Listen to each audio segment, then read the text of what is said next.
This story and these allegations are unequivocally false. This never happened, either when I was Secretary of State or since. Here to react, former State Department spokesperson for the Trump administration, Morgan Ortagus.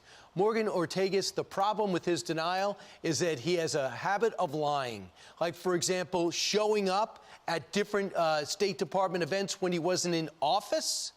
And in the past said he was not meeting with Zarif when pictures of him meeting with Zarif surfaced, correct? Well, you know, when you said he has a pattern of lying, I wasn't sure if you were talking about Zarif or Kerry. Zarif is obviously their chief propagandist.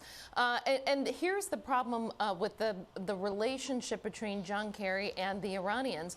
Number one, Joe Biden did an interview with PBS a few years ago where he talked about the fact that John Kerry and Zarif used to talk to each other on John Kerry's cell phone. There's a lot of problems with that. When I worked for Secretary Pompeo, for example, you always go through the State Department Operations Center for calls between foreign ministers, between leaders, so that way there is a transcript, people know what's being said. So Joe Biden, number one, has already admitted that John Kerry makes personal cell phone calls to Zarif.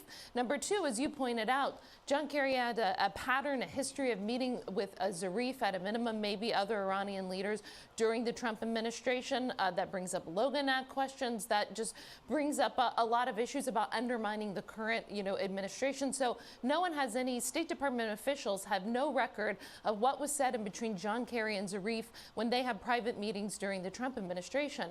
And so you have to look at this pattern of behavior of supporting the Iranians. And what's key here, Brian, is that John Kerry also has a pattern of undermining Israel. So whether he's sharing classified intelligence reportedly, even though he's denying it, with the Iranians, either the New York Times is wrong or Zarif is lying or John Kerry is lying.